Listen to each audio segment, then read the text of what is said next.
এতিয়া আছো শদিয়াৰ টুপচিঙা গাঁৱত যি টুপচিঙা গাঁৱত আজি আমাৰ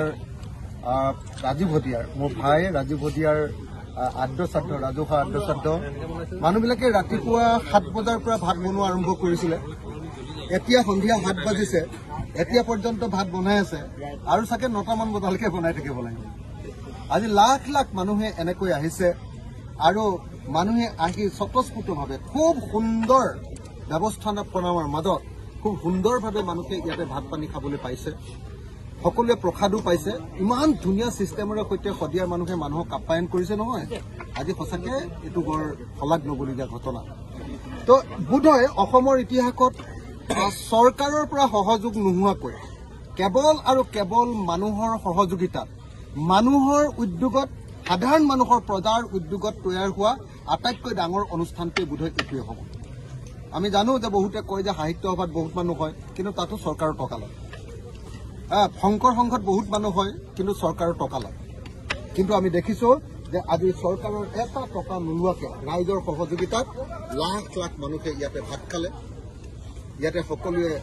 কথা বাৰ্তা পাতিলে শ্ৰাদ্ধ অনুষ্ঠান কৰিলে আপোনাৰ 26 জোৰা গায়ন বায়ন হ'ল 33টা পাকঘৰ হ'ল 33টা পাকঘৰ 33খন গাঁৱে 33টা পাকঘৰ বহুত মানে থালিটো বহুত আছে কিন্তু পাকঘৰে 33টা এনেকৈ আজি গোটেই গাঁৱৰ মানুহে একদম পৰ্বতটোৰ সমান ওখকে প্ৰসাদ আছিলে আজি সকলো মানুহে পলিথিনত ভৰাই ভৰাই বিলাইছে এনেকুৱা অতি গণ উদ্যোগেৰে আজি আমি জনতাৰ শিল্পী ৰাজীৱ হদিয়াৰ আদ্যশ্ৰাদ্ধ অনুষ্ঠান আয়োজন কৰিলো সমাপন কৰিলো আমি সেইকাৰণে মই ভাবো যে ইয়াৰ যিখন উদ্যোক্তা কমিটি অভ্যৰ্থনা কমিটি তেওঁলোক একদম কৃতজ্ঞতাৰ পাত্ৰ এই গাঁওখনৰ ৰাইজ কৃতজ্ঞতাৰ পাত্ৰ শদিয়াৰ ৰাইজ কৃতজ্ঞতাৰ পাত্ৰ কিন্তু আটাইতকৈ ডাঙৰ কথা যে সকলো মানুহে নিজেই খৰচ কৰি গোটেই অসমৰ পৰা আহিছে আৰু কোনেও এটাও কতো কমপ্লেইন কৰা নাই আৰু সকলোৱে মানে একদম আপোন ভাৱেৰে নিজৰ ল'ৰাৰ সকামৰ নিচিনা নিজৰ দেউতাৰ সকামৰ নিচিনা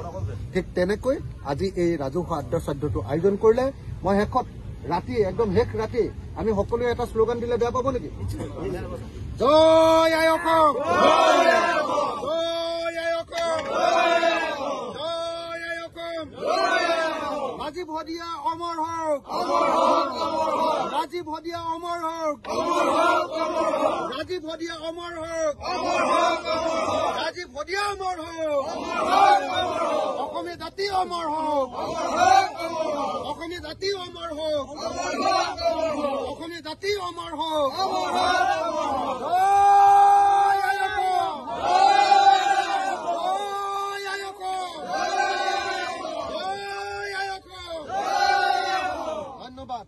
ধন্যবাদ শদিয়াবাসী ধন্যবাদ টুপচিঙা গাঁওবাসী ধন্যবাদ অভ্যৰ্থনা কমিটি আৰু ধন্যবাদ ৰাইজ আৰু ধন্যবাদ সমগ্ৰ অসমৰ পৰা অহা মানুহবিলাক সকলোকে ধন্যবাদ আৰু আটাইতকৈ বেছিকৈ ধন্যবাদ ৰাতি যেতিয়ালৈকে কাম কৰি থকা এই আমাৰ ভাত কেনেকে চিষ্টেম দেখিছেনে নাই ভাত বনোৱা চিষ্টেম দেখিছেনে শদিয়াত বেলেগ চিষ্টেম দেখিলো